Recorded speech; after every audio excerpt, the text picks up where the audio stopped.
ദൈവ തിരുനാമത്തിന് മഹത്വമുണ്ടാകട്ടെ.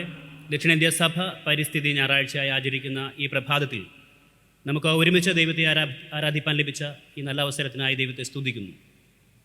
ഇന്നത്തെ ആരാധനയും വചനധ്യാനവും ദൈവനാമ മഹത്വത്തിന് ഈ രോഗാതുരമായ കാലഘട്ടത്തിൽ ജീവിക്കാനുള്ള അദമ്യമായ പ്രത്യാശയും നമുക്ക് പകരുമാറാകട്ടെ എന്ന് പ്രാർത്ഥിക്കുന്നു, ആശംസിക്കുന്നു.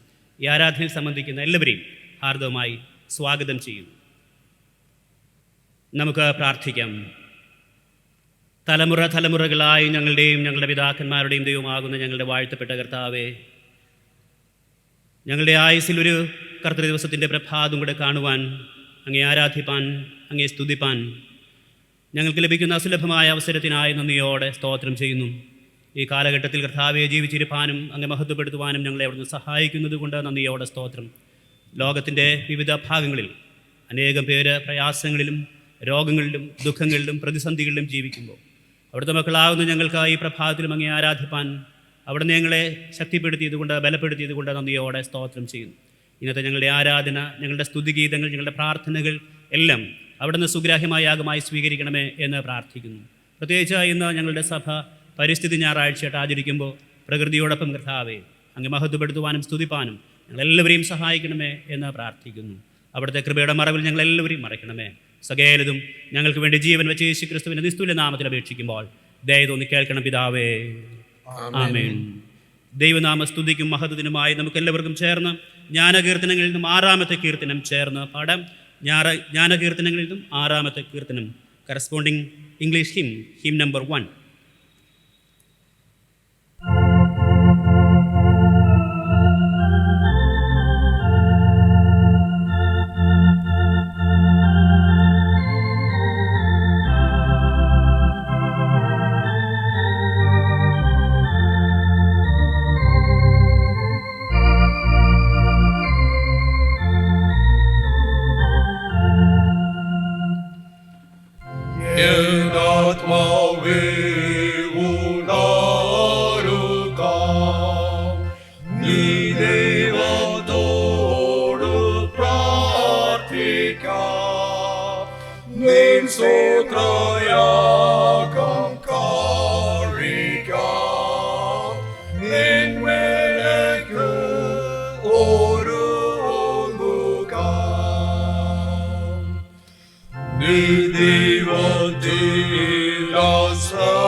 നമുക്ക് ദൈവത്തെ ആരാധിക്കാം. ദൈവമാത്മാവാകുന്നു, അവനെ നമസ്കരിക്കുന്നവർ ആത്മാവിലും സത്യത്തിലും നമസ്കരിക്കണം. നമ്മുടെ പിതാവായ ദൈവത്തെങ്കിൽ നിന്നും കർത്താവായ യേശു ക്രിസ്തുവിൽ നിന്നും നിങ്ങൾക്ക് കൃപയും സമാധാനവും ഉണ്ടാകട്ടെ. യഹോവയുണ്ടാക്കിയ ദിവസം ഇന്ന് നാം സന്തോഷിച്ച് ആനന്ദിക്കാം. കർത്താവേ, ഞങ്ങളുടെ അധരങ്ങളെ തുറക്കണമേ. എന്നാൽ ഞങ്ങളുടെ വായ നിന്റെ സ്തുതിയെ വർണ്ണിക്കും. പിതാവിനും പുത്രനും പരിശുദ്ധാത്മാവിനും മഹത്വമുണ്ടാകട്ടെ. ആദിയെങ്കിലും ഇപ്പോഴും നീക്കുള്ളവരാരും തന്നെ.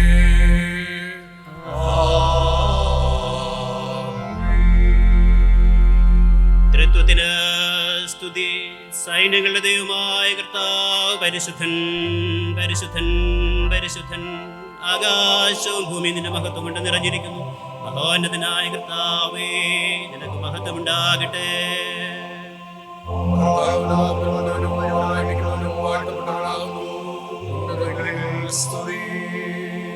ദൈവമേ, നീ പരിശുദ്ധനാകുന്നു. സർവശക്തനേ, നീ പരിശുദ്ധനാകുന്നു. മരണമില്ലാത്തവനെ, നീ പരിശുദ്ധനാകുന്നു. ഞങ്ങൾക്ക് വേണ്ടി ക്രൂശിക്കപ്പെട്ട ഞങ്ങളുടെ വീണ്ടെടുപ്പുകാരനായ കർത്താവേ, ഞങ്ങളോട് കരുണ ചെയ്യണമേ. ഞങ്ങൾക്ക് വേണ്ടി ക്രൂശിക്കപ്പെട്ട ഞങ്ങളുടെ വീണ്ടെടുപ്പുകാരനായ കർത്താവേ, ഞങ്ങളോട് കരുണ ചെയ്യണമേ. പരിശുദ്ധാത്മാവായ കർത്താവേ, ഞങ്ങളോട് കരുണ ചെയ്യണമേ. പരിശുദ്ധാത്മാവായ കർത്താവേ, ഞങ്ങളോട് കരുണ ചെയ്യണമേ. കർത്താവേ, ഞങ്ങളുടെ പ്രാർത്ഥനകളും സ്തോത്രങ്ങളും കൈക്കൊണ്ട ഞങ്ങളോട് കരുണ ചെയ്യണമേ. കർത്താവേ, കൃപ തോന്നി ഞങ്ങളോട് കരുണ ചെയ്യണമേ.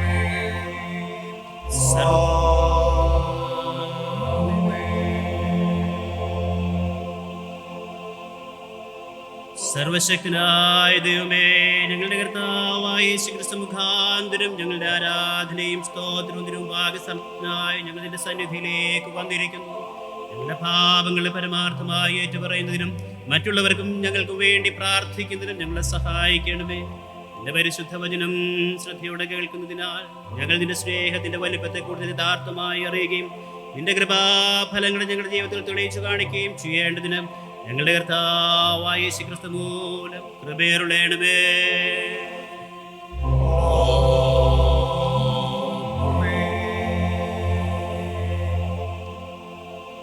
നമുക്ക് പാപമില്ല എന്ന് നാം പറയുന്നുവെങ്കിൽ നമ്മെ തന്നെ വഞ്ചിക്കുന്നു. സത്യം നമ്മിലില്ലാതെയായി നമ്മുടെ പാപങ്ങളെ ഏറ്റു പറയുന്നുവെങ്കിൽ അവൻ നമ്മോട് പാപങ്ങളെ ക്ഷമിച്ച് സകല അനീതിയും പോക്കി നമ്മെ ശുദ്ധീകരിപ്പാൻ തക്കവണ്ണം വിശ്വസ്തനും നീതിമാനുമാകുന്നു. ഞാൻ എഴുന്നേറ്റ് അപ്പൻ്റെ അടുക്കൽ ചെന്നവനോട്, അപ്പാ, ഞാൻ സ്വർഗത്തോടും നിന്നോടും പാപം ചെയ്തിരിക്കുന്നു, ഇനി നിന്റെ മകൻ എന്ന പേരിന് യോഗ്യനല്ല എന്ന് പറയും. ദൈവരാജ്യം സമീപിച്ചിരിക്കുന്നു, മാനസാന്തരപ്പെട്ട സുവിശേഷത്തിൽ വിശ്വസിപ്പിൻ. അതുകൊണ്ട് നമുക്ക് മുട്ടിമൗനമായി നമ്മെ തന്നെ ശോധന ചെയ്ത് നമുക്ക് പ്രാർത്ഥിക്കാം. കഴിഞ്ഞ നാളുകളിൽ നമ്മുടെ ജീവിതത്തിൽ അറിഞ്ഞും അറിയാതെയും നാം ചെയ്തതും പറഞ്ഞതുമായ എല്ലാ തെറ്റുകുറ്റങ്ങളും എല്ലാം അറിയുന്നതായ ദൈവസന്നിധിയിലേക്ക് പറഞ്ഞുകൊണ്ട് നമുക്ക് പ്രാർത്ഥിക്കാം. താഴെ വരുന്ന വിനയ പ്രാർത്ഥന നമുക്ക് ചേർന്ന് പ്രാർത്ഥിക്കാം.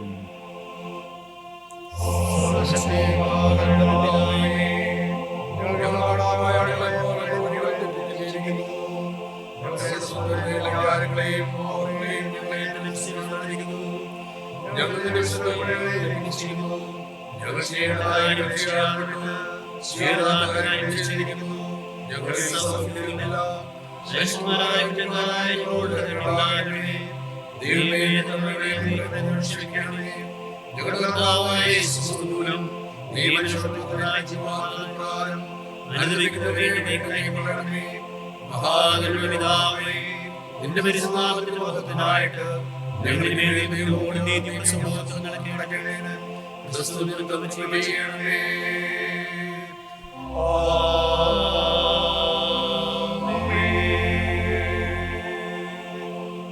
എപ്പോഴും കരുണ ചെയ്യുകയും ക്ഷമിക്കുകയും സ്വഭാവം ലക്ഷണമുള്ള ദൈവമേ, ഞങ്ങൾ ഞങ്ങളുടെ താഴ്മയുള്ള അപേക്ഷകളെ കൈക്കൊള്ളണമേ. ഞങ്ങൾ ഞങ്ങളുടെ പാപച്ചങ്ങൾ കൊണ്ട് ബന്ധിക്കപ്പെട്ടവരാകുന്നുവെങ്കിലും ഞങ്ങളുടെ മധ്യസ്ഥനും കാര്യസ്ഥനുമായ യേശുക്രിസ്തുവിന്റെ ബഹുമാനത്തിനായിട്ട് നിന്റെ മഹാകരുണയുടെ കനിവ് കൊണ്ട് ഞങ്ങളെ അഴിച്ചുവിടണമേ.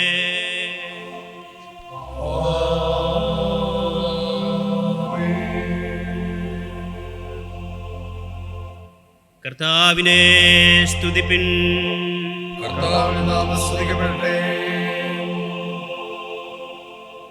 95-ാം സങ്കീർത്തനം വാക്യ പ്രതിവാക്യങ്ങളായി നമുക്ക് വായിക്കാം.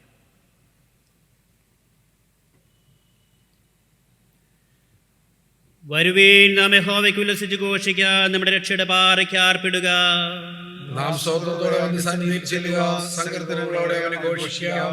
യഹോ മഹാദേവമല്ലോ, അവൻ സകലമേ ദേവന്മാർക്കും ഇതേ മഹാരാജാവ് തന്നെ. ഭൂമിയുടെ അധോഭാഗങ്ങൾ അവന്റെ കയ്യിലാകുന്നു, പർവ്വതശിഖരങ്ങളും അവനുള്ളതാ. സമുദ്രം അവനുള്ളത്, അവൻ അതിനെ ഉണ്ടാക്കി, കരയും അവന്റെ കൈകൾ മനഞ്ഞിരിക്കുന്നു. വരുവീൻ, നാം വണങ്ങി നമസ്കരിക്കാം, നമ്മെ നിർമ്മിച്ച യഹോവയുടെ മുന്നിൽ മുട്ടുകുത്തുക. അവൻ നമ്മുടെ ദൈവമാകുന്നു, നാം അവൻ മേയ്ക്കുന്ന ജനവും അവന്റെ കൈക്കിലെ ആടുകളും തന്നെ. പിതാവിനും പുത്രനും പരിശുദ്ധാത്മാവിനും മഹത്വം ഉണ്ടാകട്ടെ. ആദിയിലും ഇപ്പോഴും എന്നേക്കുമുള്ള പ്രകാരം തന്നെ. ആമേൻ.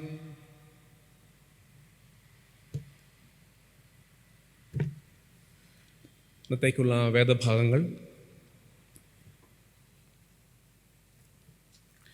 ഇന്നത്തെ ഈ വിശുദ്ധമായ ആരാധനയിൽ വായ്പ നശിച്ചിരിക്കുന്ന പഴയ നിയമ വേദഭാഗം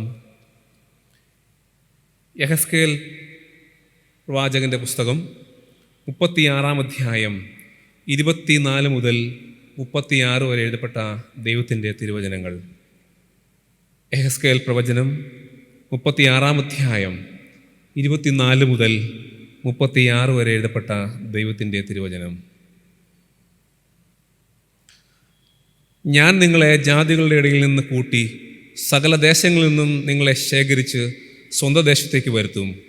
ഞാൻ നിങ്ങളുടെ മേൽ നിർമ്മല ജലം തളിക്കും, നിങ്ങൾ നിർമ്മലരായിത്തീരും. ഞാൻ നിങ്ങളുടെ സകല മലിനതയും സകല വിഗ്രഹങ്ങളെയും നീക്കി നിങ്ങളെ നിർമ്മലീകരിക്കും. ഞാൻ നിങ്ങൾക്ക് പുതിയൊരു ഹൃദയം തരും, പുതിയൊരു ആത്മാവിനെ ഞാൻ നിങ്ങളുടെ ഉള്ളിൽ ആക്കും. കല്ലായുള്ള ഹൃദയം ഞാൻ നിങ്ങളുടെ ജഡത്തിൽ നിന്ന് നീക്കി മാംസമായുള്ള ഹൃദയം നിങ്ങൾക്ക് തരും. ഞാൻ എൻ്റെ ആത്മാവിനെ നിങ്ങളുടെ ഉള്ളിൽ ആക്കി നിങ്ങളെ എൻ്റെ ചട്ടങ്ങളിൽ നടക്കുമാറാക്കും. നിങ്ങൾ എൻ്റെ വിധികളെ പ്രമാണിച്ച് അനുഷ്ഠിക്കും. ഞാൻ നിങ്ങളുടെ പിതാക്കന്മാർക്ക് കൊടുത്ത ദേശത്ത് നിങ്ങൾ പാർക്കും. നിങ്ങൾ എനിക്ക് ജനമായും ഞാൻ നിങ്ങൾക്ക് ദൈവമായും ഇരിക്കും. ഞാൻ നിങ്ങളുടെ സകല മലിനതകളും നീക്കി നിങ്ങളെ രക്ഷിക്കും. ഞാൻ നിങ്ങളുടെ മേൽ ക്ഷാമം വരുത്താതെ ധാന്യം വിളിച്ചു വരുത്തി വർദ്ധിപ്പിക്കും. നിങ്ങൾ ഇനിമേൽ ജാതികളുടെ ഇടയിൽ ക്ഷാമത്തിൻ്റെ നിന്ന അനുഭവിക്കാതിരിക്കേണ്ടതിന് ഞാൻ വൃക്ഷങ്ങളുടെ ഫലവും നിലത്തിൻ്റെ വിളവും വർദ്ധിപ്പിക്കും. അപ്പോൾ നിങ്ങൾ നിങ്ങളുടെ ദുർമാർഗ്ഗങ്ങളിലൊക്കെയും അല്ലാതെ പ്രവൃത്തികളെയും ഓർത്ത് നിങ്ങളുടെ അകൃത്യങ്ങൾ നിമിത്തവും മ്ലേച്ഛതകൾ നിമിത്തവും നിങ്ങൾക്ക് നിങ്ങളോട് തന്നെ വെറുപ്പ് തോന്നും. നിങ്ങളുടെ നിമിത്തമല്ല ഞാൻ ഇത് ചെയ്യുന്നത് എന്ന് നിങ്ങൾക്ക് ബോധ്യമായിരിക്കട്ടെ എന്ന് യഹോവയായ കർത്താവ് അരുളിച്ചെയ്യുന്നു. ഇസ്രായേൽ ഗൃഹമേ, നിങ്ങളുടെ നടപ്പ് നിമിത്തം ലജ്ജിച്ച് കാണിപ്പീൻ. യഹോവയായ കർത്താവ് ഇപ്രകാരം അരുളിച്ചെയ്യുന്നു. ഞാൻ നിങ്ങളുടെ അകൃത്യങ്ങളൊക്കെയും നീക്കി നിങ്ങളെ നിർമ്മലീകരിക്കുന്ന നാളിൽ നിങ്ങളുടെ പട്ടണങ്ങളിൽ ഞാൻ ആളെ പാർപ്പിക്കും, ശൂന്യസ്ഥലങ്ങളെയും പണിയും. വഴി പോകുന്ന ഏവരുടെയും കാഴ്ചയ്ക്ക് ശൂന്യമായി കിടന്നിരുന്ന പ്രദേശത്ത് കൃഷി നടക്കും. ശൂന്യമായി കിടന്നിരുന്ന ദേശം ഏദൻ തോട്ടം പോലെ ആയിത്തീർന്നുവല്ലോ.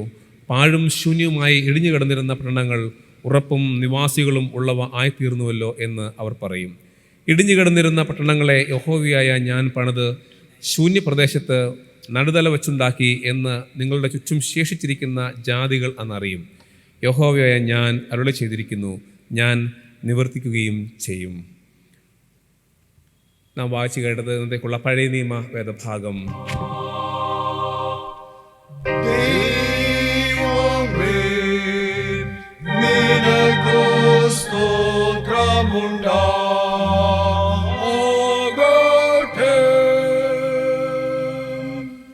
ഇന്നത്തെ ഈ വിശുദ്ധാരാധനയിലേക്ക് വായ്പ വച്ചിരിക്കുന്ന പ്രത്യേക സങ്കീർത്തനം 29. സങ്കീർത്തനം 29.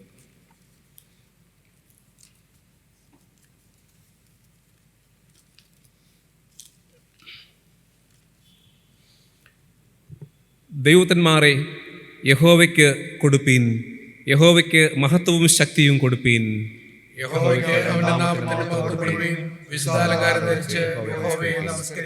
യഹോവയുടെ ശബ്ദം വെള്ളത്തിന്മീതെ മുഴങ്ങുന്നു, പെരുവെള്ളത്തിന്മീതെ യഹോവ മഹത്വത്തിന്റെ ദൈവം തന്നെ ഇടിമുഴക്കുന്നു. യഹോവയുടെ ശബ്ദം ശക്തിയോടെ മുഴങ്ങുന്നു,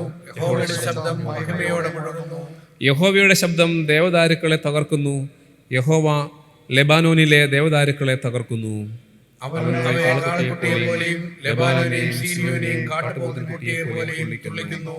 യഹോവയുടെ ശബ്ദം അഗ്നിജ്വാലകളെ ചിഹ്നിക്കുന്നു. യഹോവയുടെ ശബ്ദം മരുഭൂമിയെ നടുക്കുന്നു. യഹോവ കാദേശ് മരുവിനെ നടുക്കുന്നു. യഹോവയുടെ ശബ്ദം മാൻപടകളെ പ്രസവിക്കുമാറാക്കുന്നു. അത് വനങ്ങളെ തോലുരിക്കുന്നു. അവനത്തിൽ സകല മഹത്വം എന്ന് ചൊല്ലുന്നു. യഹോവ ജലപ്രളയത്തിന്മീതെ ഇരുന്നു. യഹോവയായ എന്നേക്കും രാജാവായിരിക്കുന്നു. യഹോവ തന്റെ ജനത്തിന് ശക്തി നൽകും.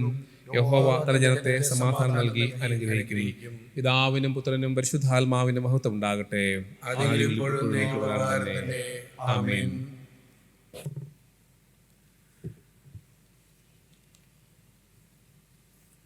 ഇന്ന് ഈ വിശുദ്ധ ആരാധനയിലേക്ക് വായ്പ വച്ചിരിക്കുന്ന സുവിശേഷ വേദഭാഗം വിശുദ്ധ യോഹന്നാൻ എഴുതിയ സുവിശേഷം 20 അധ്യായം 19 മുതൽ 23 വരെ എഴുതപ്പെട്ട ദൈവത്തിൻ്റെ തിരുവചനങ്ങളെ ശ്രദ്ധിപ്പീൻ.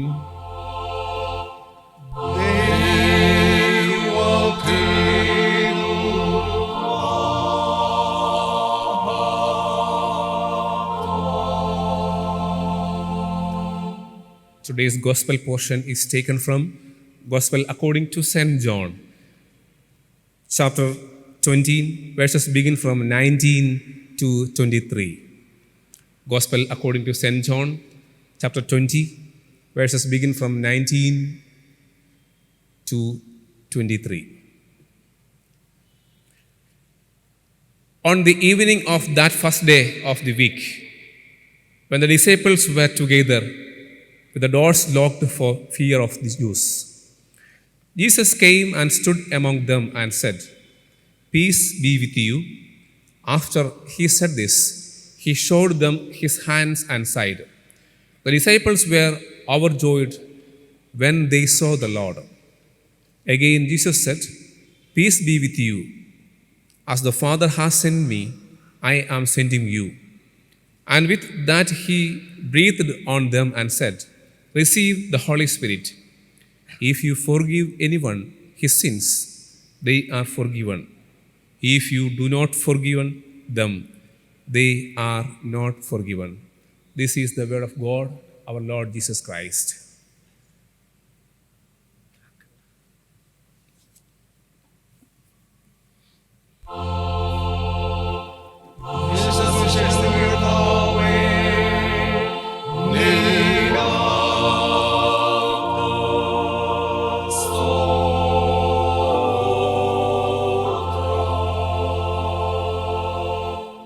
വേദഭാഗധ്യാനത്തിന് മുൻപായി ജ്ഞാനകീർത്തനങ്ങളിൽ 229 കീർത്തനം നമുക്ക് ചേർന്ന് പാടാം. ജ്ഞാനകീർത്തനങ്ങൾ 229, കറസ്പോണ്ടിങ് ഇംഗ്ലീഷ് ഹിം 125, 125.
ദൈവത്തിൻ്റെ അതിപരിശുദ്ധമായ നാമം വാഴ്ത്തപ്പെടുമാറാകട്ടെ.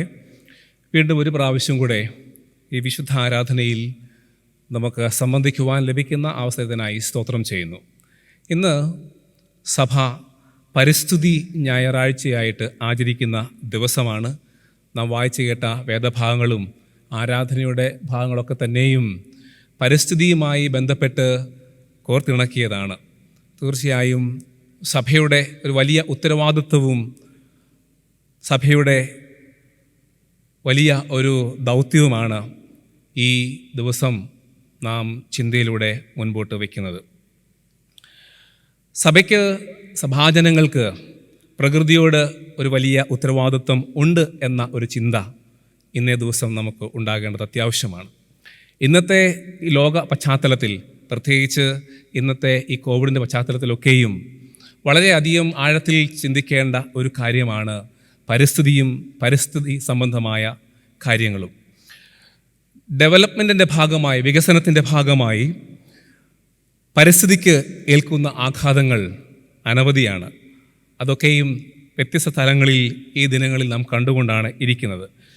ഡെവലപ്മെൻറ്റിൻ്റെ ഭാഗമായി നമ്മുടെ വനങ്ങളൊക്കെയും നാം നശിപ്പിച്ചു കളയുന്നുണ്ട്. ആവാസ വ്യവസ്ഥകൾക്ക് കോട്ടം അത് മുഖാന്തരം ഉണ്ടാകുന്നുണ്ട്.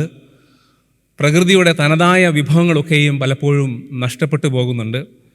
മുൻകാലങ്ങളിലുണ്ടായിരുന്ന ജീവജാലവർഗ്ഗങ്ങളൊക്കെയും ഇപ്പോൾ അന്യം നിന്നു പോകുന്ന ഒരു സാഹചര്യങ്ങൾ ഉണ്ടാകുന്നുണ്ട്. ഡെവലപ്മെൻ്റിൻ്റെ ഭാഗമായി ഇത്തരം വികസനങ്ങൾ ഉണ്ടാകുമ്പോൾ പ്രകൃതിക്ക്, പരിസ്ഥിതിക്ക് വളരെ ശക്തമായ ആഘാതങ്ങളാണ് ഏറ്റുകൊണ്ടിരിക്കുന്നത്. അത് കണ്ടില്ല എന്ന് നടിക്കുവാൻ ഒരു ക്രൈസ്തവ വിശ്വാസി എന്ന നിലയ്ക്ക് നമുക്കൊരിക്കലും സാധിക്കത്തില്ല. വികസനത്തിൻ്റെ പേരിൽ പ്രകൃതിയെ, ഈ മനോഹരമായ പ്രപഞ്ചത്തെ എപ്രകാരമാണ് നാം നശിപ്പിക്കുന്നത് എന്ന് നമ്മുടെ ചുറ്റും ഒന്ന് കണ്ണോടിച്ചാൽ നമുക്ക് മനസ്സിലാക്കുവാൻ കഴിയും. പ്രകൃതിയും മനുഷ്യനും രണ്ടും രണ്ടല്ല, ഒരുമിച്ച് ഒന്നാണ് എന്ന ചിന്തയാണ് വേദഭാഗം, ബൈബിൾ ആദ്യം മുതൽ തന്നെ നമുക്ക് കാഴ്ചവെക്കുന്നത്. വേദപുസ്തകം പഠിപ്പിക്കുന്നത് മനുഷ്യൻ അവൻ്റെ സൃഷ്ടിയുടെ സമയത്ത്, ദൈവം മനുഷ്യനെ സൃഷ്ടിക്കുന്ന സമയത്ത് മനുഷ്യനെ മണ്ണിൽ നിന്ന്, പൊടിയിൽ നിന്നാണ് അവനെ സൃഷ്ടിക്കുന്നത്. അതുകൊണ്ട് തന്നെ ഈ പ്രകൃതിയുടെ വിഭവമായ മണ്ണിൽ നിന്ന് മനുഷ്യനെ സൃഷ്ടിക്കുമ്പോൾ ഈ പ്രകൃതിയോട് ചേർന്ന് നിൽക്കുന്നവനാണ് മനുഷ്യൻ. ഒരിക്കലും മനുഷ്യനും പ്രകൃതിയും രണ്ടല്ല എന്ന് കാണുവാൻ കഴിയും. എന്നാൽ അങ്ങനെ ഒരുമിച്ച് നിൽക്കേണ്ട മണ്ണും മനുഷ്യനും പ്രകൃതിയും എവിടെയൊക്കെയോ രണ്ടായി പിരിഞ്ഞ് വേർപെട്ട് യാത്ര ചെയ്യുന്നുണ്ട്. അതുകൊണ്ടാണ് പൗലോസ് അപ്പോസ്തലൻ റോമർക്ക് എഴുതിയ ലേഖനത്തിൽ, ഇന്ന് 2ാം പാഠമായി വായിക്കേണ്ടിയിരുന്ന റോമർക്ക് എഴുതിയ ലേഖനം 8-ാം അധ്യായം 22 മുതൽ 18 മുതലുള്ള വാക്യങ്ങളിൽ പ്രകൃതിയുടെ വേദനയെക്കുറിച്ച് വ്യക്തമായി പഠിപ്പിക്കുന്നത്. റോമർക്ക് എഴുതിയ ലേഖനം 8-ാം അധ്യായം 22-ാമത്തെ വാക്യത്തിൽ ഇപ്രകാരം വായിക്കുന്നു: സർവസൃഷ്ടിയും ഇന്നുവരെ ഒരുപോലെ ഞരങ്ങി ഈറ്റുനോവോടെ ഇരിക്കുന്നു. സർവസൃഷ്ടിയും ഇന്നുവരെ ഒരുപോലെ ഞരങ്ങി ഈറ്റുനോവോടെ ഇരിക്കുന്നു. ഇത് പ്രകൃതിയുടെ ഒരു വേദനയുടെ ഭാഗമായിട്ട് നമുക്ക് കാണുവാനായിട്ട് കഴിയും. ഈ വേദഭാഗം പൗലോസ് അപ്പോസ്തലൻ റോമ സഭയോട് പറയുന്ന വാക്കുകളാണെങ്കിൽ പോലും ഇതിന് ആഗോളമായ ഒരു പ്രസക്തി ഇന്നും നിലനിൽക്കുന്നുണ്ട്. മനുഷ്യൻ്റെ തേജസ്കരണത്തിൻ്റെ ഭാഗമായി പൗലോസ് അപ്പോസ്തലൻ റോമാ സഭയോട് ഈ വചനങ്ങളെ പഠിപ്പിക്കുമ്പോഴും ഇതിൻ്റെ വാക്യങ്ങൾ 8-ാം അധ്യായം 18 മുതൽ താഴോട്ടുള്ള വാക്യങ്ങൾ വായിക്കുമ്പോൾ പ്രകൃതിയുമായി ബന്ധപ്പെട്ട ചിന്തകൾ നമുക്ക് നൽകുന്നുണ്ട്. ദൈവത്തിൽ നിന്ന് നീതി ലഭിച്ചിട്ട് ക്രിസ്തുവിൻ്റെ മക്കളായി മാറുന്നവർക്ക് കഷ്ടതകൾ ഉണ്ട് എന്ന് പൗലോസ് അപ്പോസ്തലൻ പഠിപ്പിക്കുമ്പോഴും സർവത്തെയും പുതുതാക്കുന്ന ദൈവത്തിൻ്റെ പ്രവൃത്തികൾക്ക് ആദ്യം വിധേയനാകേണ്ടത് മനുഷ്യനാണ് എന്ന് പൗലോസ് അപ്പോസ്തലൻ പഠിപ്പിക്കുന്നുണ്ട്. എന്നാൽ ഈ മനുഷ്യൻ്റെ വിധേയപ്പെടലിലൂടെ മനുഷ്യന് മാത്രം ഉള്ള ഒരു നന്മയായിട്ടല്ല, ഒരു അനുഗ്രഹമായിട്ടല്ല തുടർന്നുള്ള കാര്യങ്ങൾ പൗലോസ് അപ്പോസ്തലൻ പഠിപ്പിക്കുന്നത്. സർവ്വ ചരാചരങ്ങൾക്കും ഉള്ള നന്മയായിട്ടാണ് പൗലോസ് അപ്പോസ്തലൻ ഇതിനെ പഠിപ്പിക്കുന്നത്. കാരണം സർവ്വസൃഷ്ടിയും ഒരുപോലെയാണ് ഇന്നത്തെ സാഹചര്യങ്ങളിൽ വേദനിക്കുന്നത്. സർവ്വസൃഷ്ടിയും ഒരുപോലെയാണ് അവർ ആയിരിക്കുന്ന സാഹചര്യങ്ങളിൽ അനുഭവിക്കുന്ന പ്രതിസന്ധികളിൽ ഞരങ്ങിക്കൊണ്ടിരിക്കുന്നത്. അതുകൊണ്ട് പൗലോസ് അപ്പോസ്തലൻ്റെ ഈ ചിന്തകൾ മനുഷ്യന് വേണ്ടി മാത്രമുള്ളതല്ല, മറിച്ച് സർവ്വചരാചരങ്ങളെയും ഒരുപോലെ ഉൾക്കൊള്ളുന്ന ഒരു ചിന്തയാണ്. വീണ്ടെടുപ്പാണ് പൗലോസ് അപ്പോസ്തലൻ ഈ വേദഭാഗത്തുകൂടെ വിഭാവനം ചെയ്യുന്നത്. എന്തുകൊണ്ടാണ് ഒരു വീണ്ടെടുപ്പ് സർവ്വചരാചരങ്ങൾക്കും മനുഷ്യനും ആവശ്യമായി വരുന്നത്? വീണ്ടെടുപ്പ് ആവശ്യമായി വരുന്നത് അതിൻ്റെ ഐഡൻറ്റിറ്റി നഷ്ടപ്പെടുന്നത് കൊണ്ടാണ്, അതിൻ്റെ ഫ്രീഡം നഷ്ടപ്പെടുന്ന സാഹചര്യത്തിലാണ്. ഐഡൻറ്റിറ്റിയും ഫ്രീഡവും നഷ്ടപ്പെടുമ്പോഴാണ് ഒരു വീണ്ടെടുപ്പ് പലപ്പോഴും സാധ്യമായി തീരേണ്ടത്. അതുകൊണ്ട് ഇന്നത്തെ ഈ പശ്ചാത്തലത്തിൽ ഈ വേദഭാഗങ്ങൾ അധികരിച്ച് സഭ ചിന്തിക്കുന്നത് വീണ്ടെടുപ്പിനായിട്ടുള്ള സൃഷ്ടിയുടെ പരിദേവനം എന്ന ചിന്തയാണ്. വീണ്ടെടുപ്പിനായിട്ടുള്ള സൃഷ്ടിയുടെ പരിദേവനം. പൗലോസ് അപ്പോസ്തലൻ പഠിപ്പിക്കുന്ന കാര്യം, എന്തുകൊണ്ടാണ് ഒരു ജനതയ്ക്ക്, ഒരു ദേശത്തിന്, ഭൂമിക്ക് വീണ്ടെടുപ്പ് ആവശ്യമായി വരുന്നത്? അതിൻ്റെ ഐഡൻറ്റിറ്റി, അതിൻ്റെ ഫ്രീഡം നഷ്ടപ്പെടുന്ന സാഹചര്യങ്ങളിലാണ്. യെശയ്യാ പ്രവചനം 24-ാം അധ്യായം 5-ാമത്തെ വാക്യം ഇപ്രകാരം വായിക്കുന്നു: ഭൂമി അതിലെ നിവാസികളാൽ മലിനമായിരിക്കുന്നു. ഭൂമി അതിലെ നിവാസികളാൽ മലിനമായിരിക്കുന്നു. മനുഷ്യൻ്റെ പ്രവൃത്തികളും അതിൻ്റെ പരിണത ഫലവും ഈ ഭൂലോകം മുഴുവൻ അനുഭവിക്കുന്ന ഒരു വലിയ വേദന നമുക്ക് കാണുവാൻ കഴിയുന്നുണ്ട്. 2013 ജലമനുഷ്യൻ എന്ന് വിളിക്കുന്ന രാജേന്ദ്ര സിംഗ് കേരളത്തിൽ എത്തുകയുണ്ടായി. കേരളത്തിൽ അദ്ദേഹം എത്തിയപ്പോൾ കേരള ജനതയോട് ചോദിച്ച ഒരു ചോദ്യമുണ്ട്. കേരളത്തിൽ 44 നദികളുണ്ട്. എന്നാൽ അതിലെ ഏതെങ്കിലും ഒരു നദിയിലെ ഒരിറ്റു വെള്ളം നിങ്ങൾക്ക് കുടിക്കുവാൻ കഴിയുമോ എന്ന്. കേരളത്തിലെ 44 നദികളിൽ ഏതെങ്കിലും ഒരു നദിയിലെ ഒരിറ്റു വെള്ളം നിങ്ങൾക്ക് കുടിക്കുവാൻ കഴിയുമോ എന്ന്. അദ്ദേഹത്തിൻ്റെ ആ ചോദ്യത്തിൽ നിന്ന് വ്യക്തമാകുന്നത് നമുക്ക് ഉണ്ടായിരുന്ന വിഭവങ്ങളുടെ ഐഡൻറ്റിറ്റി നഷ്ടപ്പെട്ടു പോയി എന്നുള്ളതാണ്. പുഴയുടെയും പ്രകൃതിയുടെയും തനിമ നഷ്ടപ്പെട്ട ഒരു സാഹചര്യം നമുക്ക് കാണുവാൻ കഴിയുന്നുണ്ട്. അതുകൊണ്ടാണ് പൗലോസ് അപ്പോസ്തലൻ പറയുന്നത് ഒരു വീണ്ടെടുപ്പ് നമുക്ക് ആവശ്യമായി വരുന്നത്. അതുകൊണ്ടാണ് സർവ്വചരാചരങ്ങൾക്കും പ്രകൃതിക്കും ലോകത്തിനും ഒരു പുതുക്കം, ഒരു മാറ്റം ആവശ്യമാണ് എന്ന് ചിന്തിക്കുന്നത്. ഈ പശ്ചാത്തലത്തിൽ നിന്നുകൊണ്ട്, ഈ പരിസ്ഥിതി സാഹചര്യങ്ങളെ ഓർത്തുകൊണ്ട് 2 ചിന്തകൾ നമുക്ക് പങ്കുവയ്ക്കാം. ഒന്ന്, ഇന്നത്തെ ഈ ലോക സാഹചര്യങ്ങളിൽ പ്രകൃതിക്ക് ഒരു നീതി വേണം എന്നുള്ള ചിന്ത നമുക്ക് വേണം. ഒരു നവ നീതിബോധം അതിനായി നമുക്ക് വളർത്തേണ്ടതുണ്ട്. ഒരു നവ നീതിബോധം. 1-ാം പാഠമായി വായിച്ചു കേട്ട യെഹെസ്കേൽ പ്രവാചകൻ്റെ പുസ്തകം 36-ാം അധ്യായം 24 മുതൽ 38 വരെ എഴുതപ്പെട്ട വാക്യങ്ങളിൽ പാരിസ്ഥിതിക പ്രശ്നങ്ങളിൽ മനുഷ്യന് മാത്രമല്ല നീതി ആവശ്യമായിരിക്കുമെന്നും പ്രകൃതിക്കും നീതി വേണം എന്നും വ്യക്തമായിട്ട് പഠിപ്പിക്കുന്നുണ്ട്. ദൈവത്തിൻ്റെ ഈ ഒരു ആറ്റിറ്റ്യൂഡ് നമുക്ക് ഒരു വലിയ മാതൃകയാണ്. മനുഷ്യന് മാത്രമല്ല നീതി വേണ്ടത്, പ്രകൃതിക്കും നീതി ആവശ്യമാണ് എന്ന ചിന്ത ദൈവത്തിൻ്റെ ഈ ഒരു വലിയ കാഴ്ചപ്പാട് നമുക്ക് ഒരു മാതൃകയാണ്. ഈ വേദഭാഗം പരിശോധിക്കുമ്പോൾ ഇസ്രായേൽ ജനത്തിന് നൽകപ്പെട്ട ഒരു ദേശം, അതിനെ പരിരക്ഷിക്കുവാനും കരുതുവാനും അവിടെ ജീവിക്കുവാനും ദൈവം അവർക്ക് നൽകപ്പെട്ട ആ ദേശം അവരുടെ പ്രവർത്തന ഫലമായി അവർക്ക് നഷ്ടമാകുന്നുണ്ട്. ആ ദേശത്തുള്ള സർവ്വ ചരാചരങ്ങളെയും സർവത്തിനെയും ചൂഷണം ചെയ്യുന്നുണ്ട്. അവർക്ക് ആ ദേശം നഷ്ടപ്പെട്ട് മറ്റൊരു ദേശത്തേക്ക് അവർ കടന്നു പോകുന്നുണ്ട്. അത് അവരുടെ ജീവിതത്തെ ദൈവവുമായുള്ള ബന്ധത്തിൽ ക്രമീകരിക്കാതെ മാറ്റപ്പെട്ടു പോയ സാഹചര്യത്തിൽ സംഭവിച്ച ഒരു വലിയ പ്രതികൂല സാഹചര്യമാണ് അവർക്കുണ്ടായത്.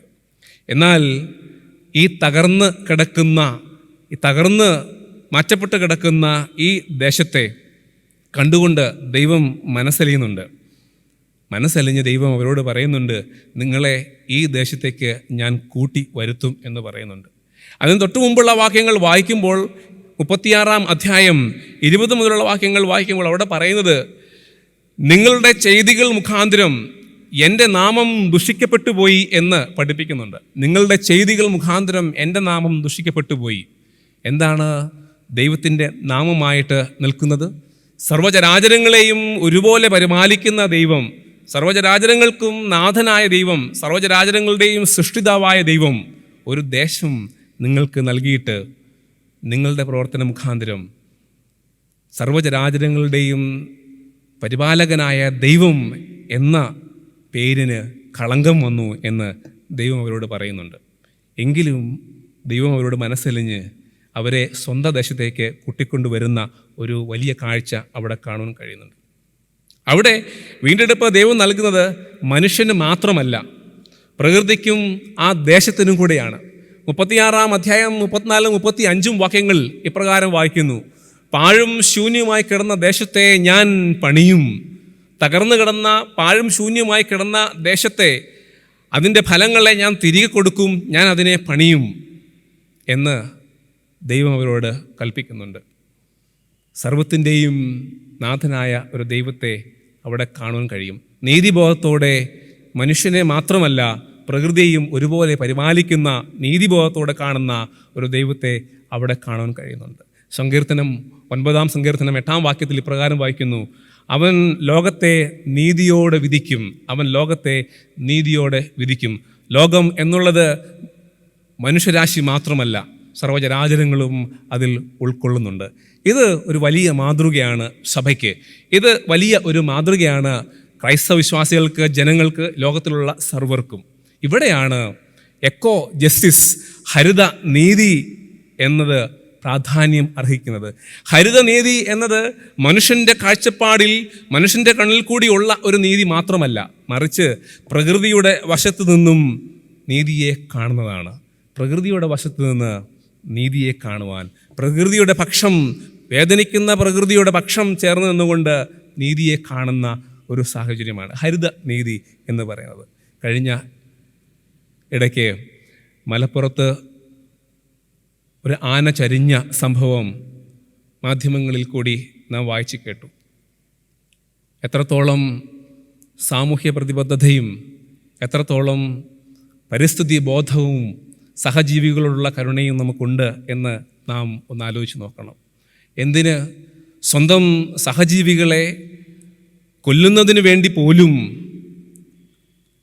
ദൈവത്തിൻ്റെ സൃഷ്ടികളെ ഉപയോഗിക്കുന്ന കാലഘട്ടത്തിലാണ് നാം ജീവിക്കുന്നത്. സ്വന്തം ഭാര്യയെ ഒരു പാമ്പിനെ കൊണ്ട് കൊല്ലിപ്പിക്കുവാൻ തുനിഞ്ഞ ഒരു ഭർത്താവ്. എങ്ങനെയാണ് നാം ഈ പ്രകൃതിയെ നീതിബോധത്തോടെ കാണുന്നത്? പ്രകൃതിയുടെ വശത്ത് നിന്ന് നീതിയെ കാണുമ്പോൾ, അങ്ങനെ ഒരു പുതിയ നീതിബോധം പണിയുമ്പോഴാണ് സൃഷ്ടിയുടെ വീണ്ടെടുപ്പിൽ പങ്കാളികളാകുവാൻ കഴിയുന്നത്. സൃഷ്ടിയുടെ വീണ്ടെടുപ്പിൻ്റെ ദൗത്യം, ദൈവം വിഭാവനം ചെയ്ത ദൗത്യത്തിൻ്റെ പങ്കാളികളായി തീരണമെങ്കിൽ പ്രകൃതിയുടെ വശത്തു നിന്നുള്ള നീതിബോധത്തിൽ നാം വളരണം. ആ നീതിബോധം നമ്മിൽ വളരണം. രണ്ടാമത്, ഒരു നവപരിസ്ഥിതി ബന്ധത്തിന് നമുക്ക് തുടക്കമിടണം എന്നുള്ളതാണ്. നവപരിസ്ഥിതി ബന്ധത്തിന് നമുക്ക് തുടക്കമിടണം. നവപരിസ്ഥിതി ബന്ധം സ്ഥാപിക്കുന്നതിലൂടെ വീണ്ടെടുപ്പിൽ നമുക്ക് പങ്കാളികളാകുവാനായിട്ട് കഴിയും. റോമർക്കെഴുതിയ ലേഖനം 8-ാം അധ്യായം അതിൻ്റെ 19-ാം വാക്യത്തിൽ ഒരു സൂചനയുണ്ട്. സൃഷ്ടി ദൈവപുത്രന്മാരുടെ വെളിപ്പാടിനെ ആകാംക്ഷയോടെ കാത്തിരിക്കുന്നു. സൃഷ്ടി ദൈവപുത്രന്മാരുടെ വെളിപ്പാടിനെ ആകാംക്ഷയോടെ കാത്തിരിക്കുന്നു. എന്നിട്ട് തുടർന്ന് പറയുന്നു, സൃഷ്ടി ദ്രവത്വത്തിൻ്റെ ദാസ്യത്തിൽ നിന്ന് വിടുതലും ദൈവമക്കളുടെ തേജസ്സാകുന്ന സ്വാതന്ത്ര്യവും പ്രാപിക്കുമെന്ന്. ഇവിടെ സൃഷ്ടി ദൈവപുത്രന്മാരുടെ വെളിപ്പാടിനെ ആകാംക്ഷയോടെ കാത്തിരിക്കുമ്പോൾ അതിൽ അടങ്ങിയിരിക്കുന്നത് സൃഷ്ടിയും മനുഷ്യനും തമ്മിലുള്ള ഒരു ബന്ധത്തെ അവിടെ സൂചിപ്പിക്കുന്നുണ്ട് എന്നുള്ളതാണ്. സൃഷ്ടിയും മനുഷ്യനും തമ്മിലുള്ള ഒരു ബന്ധത്തെ ഇത് സൂചിപ്പിക്കുന്നുണ്ട്. പരസ്പരം അവ തമ്മിൽ ബന്ധപ്പെട്ട് കിടക്കുന്നു എന്നുള്ളതാണ്.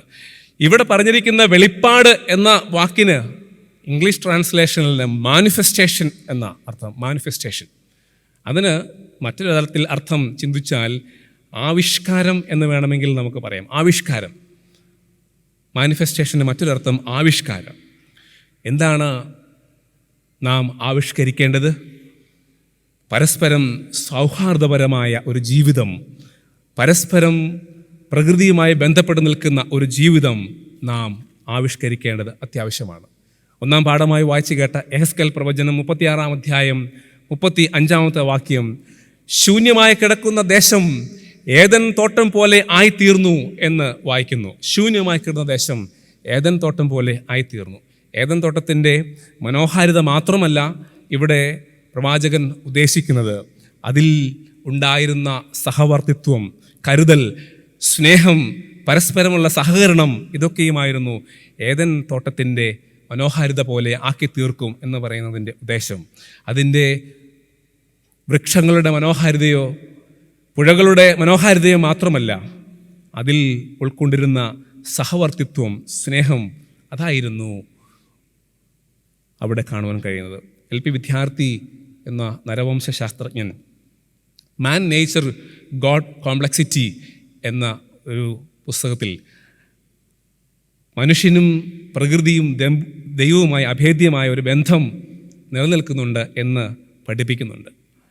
മലയർ എന്ന് പറയുന്ന ഒരു ആദിവാസി കമ്മ്യൂണിറ്റിക്കിടയിൽ നടത്തിയ പഠനത്തിലാണ് ഈ ഒരു വലിയ വിഷയം അദ്ദേഹം ചർച്ചയ്ക്കെടുത്തിരിക്കുന്നത്.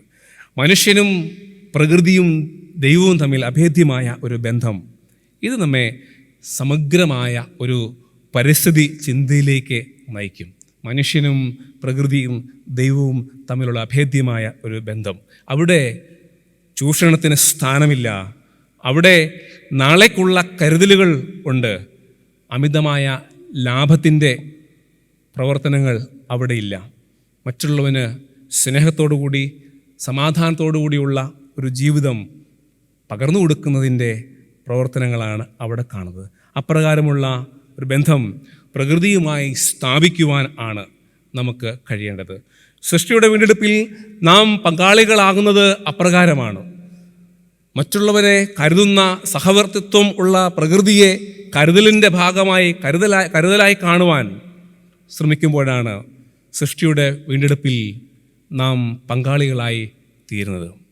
അതുകൊണ്ട് ഇന്നത്തെ ഈ സാമൂഹ്യ പശ്ചാത്തലത്തിൽ, ലോക പശ്ചാത്തലത്തിൽ നമുക്കറിയാം, ധാരാളം ആളുകൾ വിവിധയിടങ്ങളിൽ COVID-19 എന്ന് പറയുന്ന മാരകമായ രോഗത്താൽ ഭാരപ്പെടുന്നുണ്ട്, ഭീതിയിൽ ആഴ്ന്നിരിക്കുന്നു. ഈ പ്രകൃതിയെ, ദേശത്തെ, ലോകത്തെ ആരോഗ്യമുള്ള ഒരു പരിസ്ഥിതിയാക്കി മാറ്റുവാൻ, ലോകമാക്കി മാറ്റുവാൻ നമുക്ക് വളരെയധികം ഉത്തരവാദിത്തമുണ്ട്.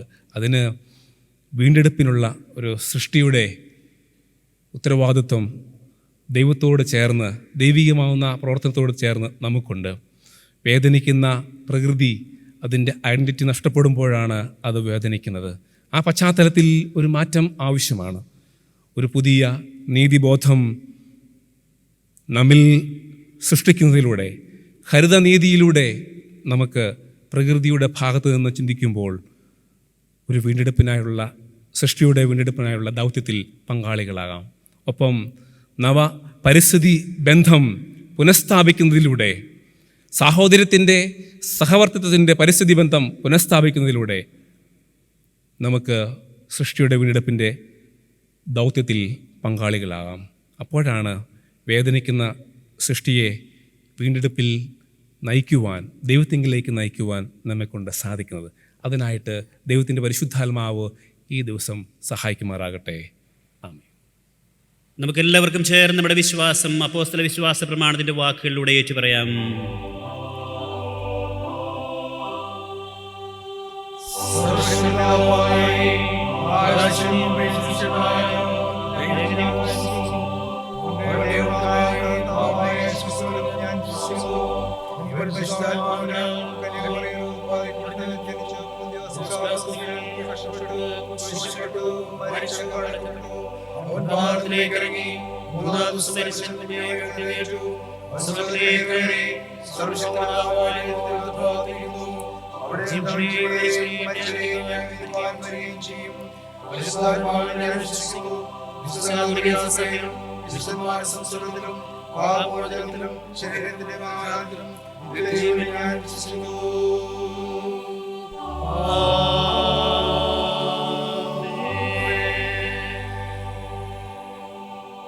നമുക്ക് പ്രാർത്ഥിക്കാം. കർത്താവ് നിങ്ങളോട് കൂടി ഇരിക്കട്ടെ. നമുക്ക് പ്രാർത്ഥിക്കാം. കർത്താവേ, ഞങ്ങളോട് കരുണയുണ്ടാകണമേ. കർത്താവേ, ഞങ്ങളോട് കരുണയുണ്ടാകണമേ. സ്വർഗസ്ഥനായ ഞങ്ങളുടെ പിതാവേ,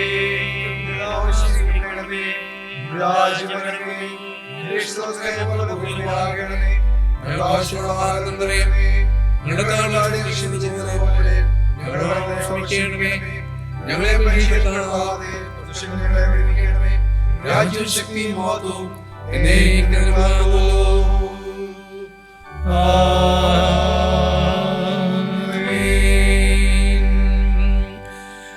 ഇന്നത്തേക്കുള്ള പ്രത്യേക അപേക്ഷ. പരിസ്ഥിതി ഇഞ്ഞായർ. സകല സൃഷ്ടിയുടെയും സൃഷ്ടാവും വീണ്ടെടുപ്പുകാരനുമായ പിതാവേ, ഞങ്ങളെ വീണ്ടെടുത്ത് സ്വതന്ത്രമാക്കുന്ന നിന്റെ വീണ്ടെടുപ്പിൻ കൃപയ്ക്കായി ഞങ്ങൾ അങ്ങേക്ക് നന്ദി അർപ്പിക്കുന്നു. നിന്റെ വിമോചന ശക്തിയാ ഞങ്ങൾ ബലപ്പെട്ട് സൃഷ്ടിയുടെ കാര്യവിചാരകവനായി തീരുവാൻ കൃപ ഞങ്ങൾക്ക് നൽകണമേ. അങ്ങയോടും പരിശുദ്ധാത്മാവരോടും കൂടെ ഏകദൈവമായി കാലാവസാനം കൂടാതെ ജീവിച്ചു വാഴുന്ന യേശുക്രിസ്തു മുഖാന്തരം ഞങ്ങൾ അങ്ങയോട് അപേക്ഷിക്കുന്നു.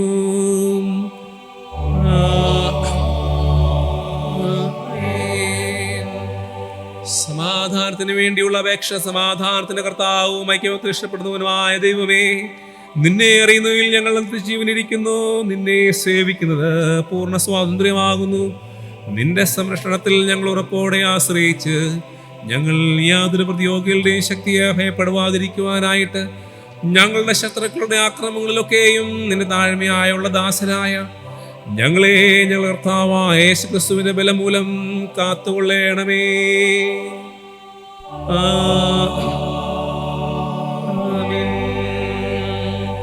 കൃപയ്ക്കായിട്ടുള്ള അപേക്ഷ.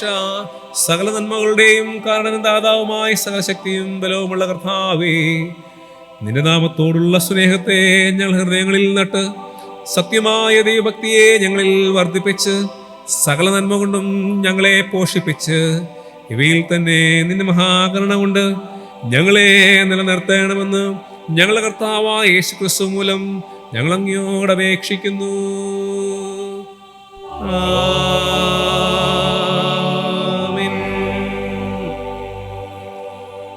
മധ്യസ്ഥ പ്രാർത്ഥനയ്ക്കായിട്ട് നമുക്ക് തലകളെ വണക്കാം. നമ്മെ തന്നെ ദൈവത്തിൻ്റെ കരങ്ങളിലേക്ക് സമർപ്പിച്ചുകൊണ്ട് പ്രാർത്ഥനയ്ക്കായിട്ട് ഒരുങ്ങാം. പ്രത്യേകിച്ച് ഇന്നത്തെ ഈ ലോക പശ്ചാത്തലത്തിൽ ദൈവത്തിൻ്റെ വലിയ കൃപയും സമാധാനവും ആശ്വാസവും നമുക്കും നമ്മുടെ ദേശത്തിനും ലോകത്തെങ്ങും പകരുന്നതിന് വേണ്ടി ദൈവത്തോട് അപേക്ഷിക്കാം. നമ്മുടെ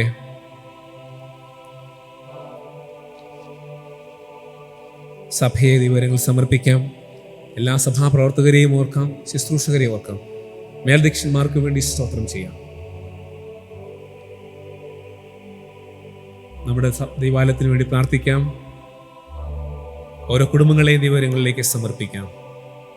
കർത്താവേ, ഞങ്ങളുടെ ഭവനങ്ങളെ, ഞങ്ങളുടെ കുടുംബങ്ങളെ അവിടുന്ന് പരിപാലിക്കണമേ എന്ന് അപേക്ഷിക്കാം. സർവത്തിൻ്റെയും നാഥനായ ദൈവമേ, ഞങ്ങളുടെ ജീവിതങ്ങളെ അവിടുന്ന് ക്രമപ്പെടുത്തണമേ എന്ന് ദൈവത്തോട് അപേക്ഷിക്കാം.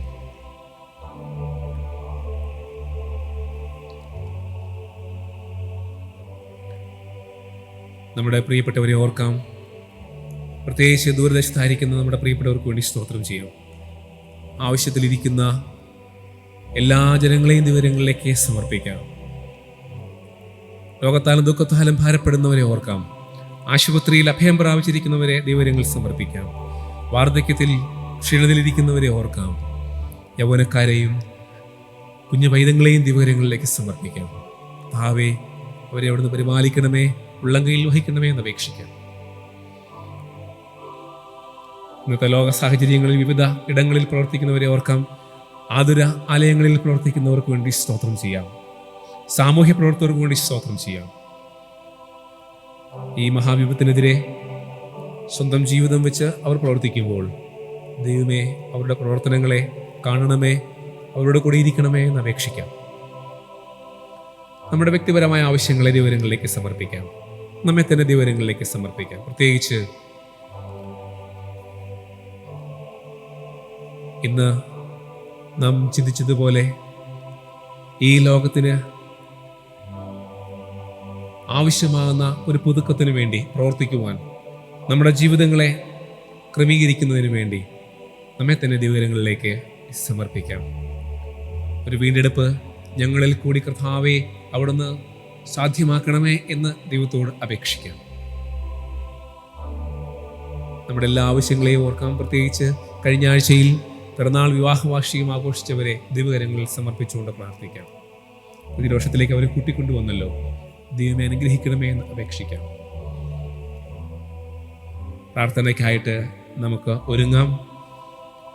പ്രാർത്ഥനയ്ക്കായിട്ട് ലിത്വാനികളിൽ രണ്ടാമത്തെ ലിത്താനി നമുക്ക് ഉപയോഗിക്കാം.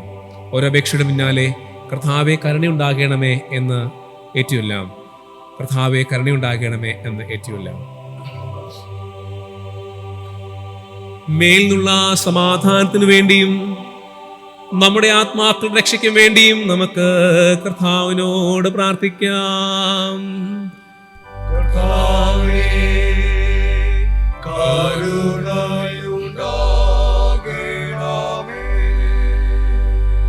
ലോകസമാധാനത്തിനു വേണ്ടിയും ദൈവത്തിന്റെ വിശുദ്ധ സഭയുടെ ക്ഷേമത്തിനു വേണ്ടിയും സകല മനുഷ്യരുടെയും ഐക്യത്തിനു വേണ്ടിയും നമുക്ക് കർത്താവിനോട് പ്രാർത്ഥിക്കാം. കർത്താവേ, കരുണയുണ്ടാകണമേ.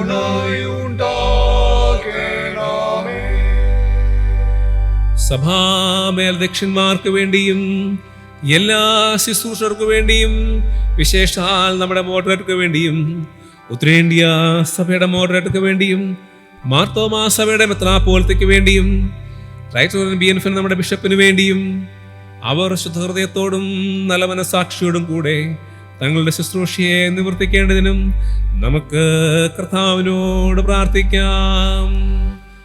കർത്താവേ, കരുണയുണ്ടാകണമേ.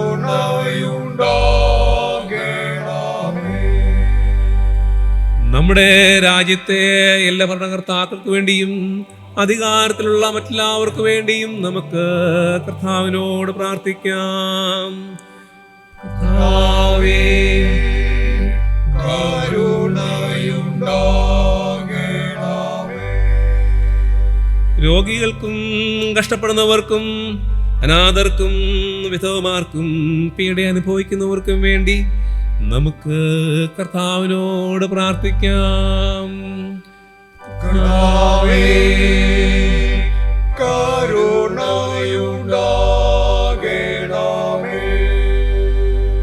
അഗതികൾക്കും വിശന്നിരിക്കുന്നവർക്കും അനാഥർക്കും വിധവമാർക്കും പീഡ അനുഭവിക്കുന്നവർക്കും വേണ്ടി നമുക്ക് കർത്താവിനോട് പ്രാർത്ഥിക്കാം. കർത്താവേ, കരുണയുണ്ടാകണമേ.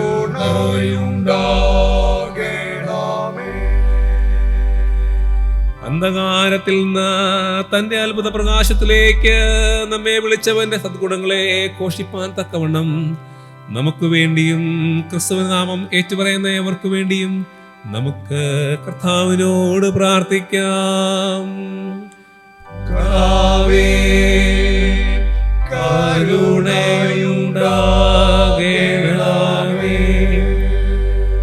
ഈ ഭൂമിയിൽ ദൈവത്തെ സേവിച്ച് ഇപ്പോൾ വിശ്രമിക്കുന്ന എല്ലാ ദൈവവൃത്യന്മാരോടും കൂടെ തന്റെ അന്തമില്ലാത്ത സന്തോഷത്തിന്റെ പൂർണ്ണതയിലേക്ക് പ്രവേശിക്കുന്നതിനായി നമുക്ക് കർത്താവിനോട് പ്രാർത്ഥിക്കാം.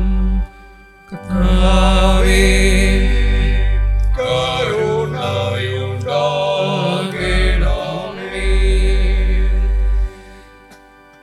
നമ്മുടെ പ്രാർത്ഥനകളും സ്തോത്രങ്ങളും ദൈവമുമ്പാകെ സമർപ്പിച്ചിരിക്കുന്ന ഈ സമയത്ത് നമുക്ക് ചേർന്ന് വീണ്ടും പ്രാർത്ഥിക്കാം. പൊതുവിലുള്ള സ്തോത്ര പ്രാർത്ഥന അതിനായിട്ട് നമുക്ക് ഉപയോഗിക്കാം. സർവശക്തിയുള്ള ദൈവമേ, സകലരുടെ പിതാവേ, അയോഗ്യരായവരോടും സകല മനുഷ്യരോടും നിനക്കുള്ള നന്മയ്ക്കായിട്ടും ആർദ്രകരുണയ്ക്കായിട്ടും ഞങ്ങൾ നിനക്ക് മഹാവലിയും അനുഭവമായി സ്തോത്രം ചെയ്യുന്നു. ഞങ്ങളെ സൃഷ്ടിച്ചതിനും പരിപാലിക്കുന്നതിനും ഈ ആയുസ്സിലെ സകലങ്ങൾക്ക് വേണ്ടിയും എല്ലാറ്റിലും മേലായി കർത്താവായ യേശുക്രിസ്തു മൂലം ലോകത്തെ വീണ്ടെടുത്ത സ്നേഹത്തിന് വേണ്ടിയും കൃപാവഴികൾക്ക് വേണ്ടിയും ഭക്തരുടെ ആശയ്ക്ക് വേണ്ടിയും ഞങ്ങൾ നിന്നെ സ്തുതിക്കുന്നു. ഞങ്ങളുടെ നിന്നെ സേവിക്കുന്നതിന് ഞങ്ങളുടെ നാളുകളൊക്കെയും ശിക്ഷയോടും നീതിയോടും അങ്ങനെയാണ് ഞങ്ങൾ കൊണ്ട് മാത്രമല്ല ഞങ്ങളുടെ പിന്നിൽ നിന്നെ സ്തുതിപ്പെടുത്തേണ്ടതിന് നിന്റെ ഞങ്ങളുടെ കർത്താവായ യേശുക്രിസ്തു മൂലം ഞങ്ങൾ നിന്നോട് അപേക്ഷിക്കുന്നു. അവൻ നിന്റെ പരിശുദ്ധാത്മാവിൽ സകല ബഹുമാനവും കാലാവസാനം കൂടാതെ നിറയ്ക്കണമേ.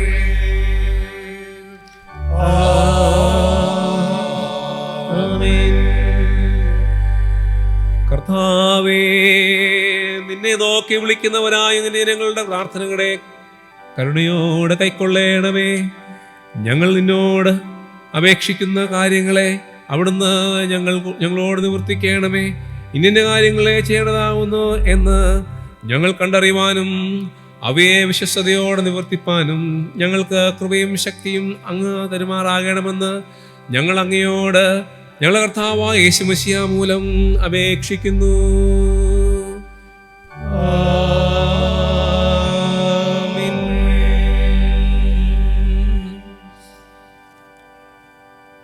ജ്ഞാനകീർത്തനങ്ങളിൽ 464 കീർത്തനം നമുക്ക് ചേർന്ന് പാടാം. ജ്ഞാനകീർത്തനങ്ങളിൽ 464, കറസ്പോണ്ടിങ് ഇംഗ്ലീഷ് ഹിം 124, 1, 2, 4.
നമുക്ക് പ്രാർത്ഥിക്കാം. സർവശക്തനായ ദൈവമേ, സ്വന്തം പുത്രനെ ആദരിക്കാതെ ഞങ്ങൾക്ക് എല്ലാവർക്കും വേണ്ടി ഏൽപ്പിച്ചു തരികയും അവനോടുകൂടെ സകലവും ഞങ്ങൾക്ക് സൗജന്യമായി നൽകുകയും ചെയ്തിരിക്കുന്ന ഞങ്ങളുടെ സ്വർഗസ്ഥ പിതാവേ, ഞങ്ങൾ ഞങ്ങളുടെ ദേഹം കൊണ്ടും ദേഹി കൊണ്ടും ആത്മാവ് കൊണ്ട് നിന്റെ സത്യമായും സ്വതന്ത്രമായും സേവിക്കുകയും നിന്റെ സേവയിൽ ഞങ്ങളുടെ പൂർണ്ണ സന്തോഷവും ആനന്ദവും കണ്ടെത്തുകയും ചെയ്യേണ്ടതിന് ഞങ്ങളെ തന്നെ പൂർണ്ണമായി നിനക്ക് അർപ്പിച്ചു തരുവാൻ ഞങ്ങളുടെ കർത്താവായ യേശുക്രിസ്തു മൂലം കൃപയരുളേണമേ.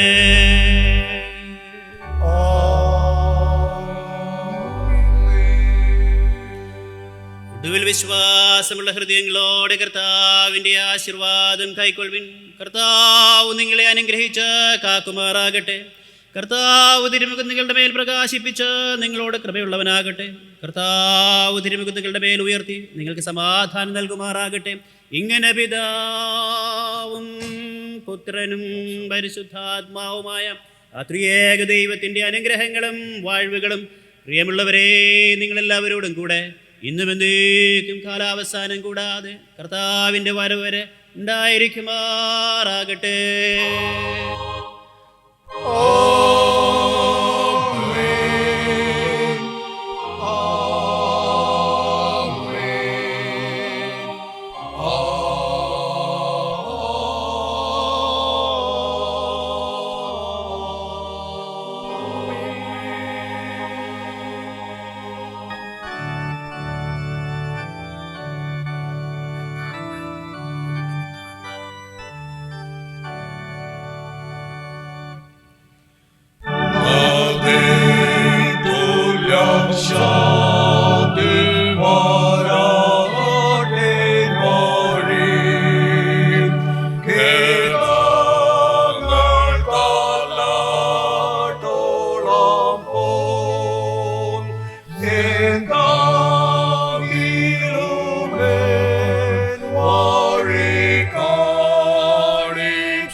ഒടുവിലായി ജ്ഞാനകീർത്തനങ്ങളിൽ 180 കീർത്തനം നമുക്ക് ചേർന്ന് പാടാം. ജ്ഞാനകീർത്തനങ്ങളിൽ നിന്നും 180 കീർത്തനം, കറസ്പോണ്ടിങ് ഇംഗ്ലീഷ് ഹിം നമ്പർ 8.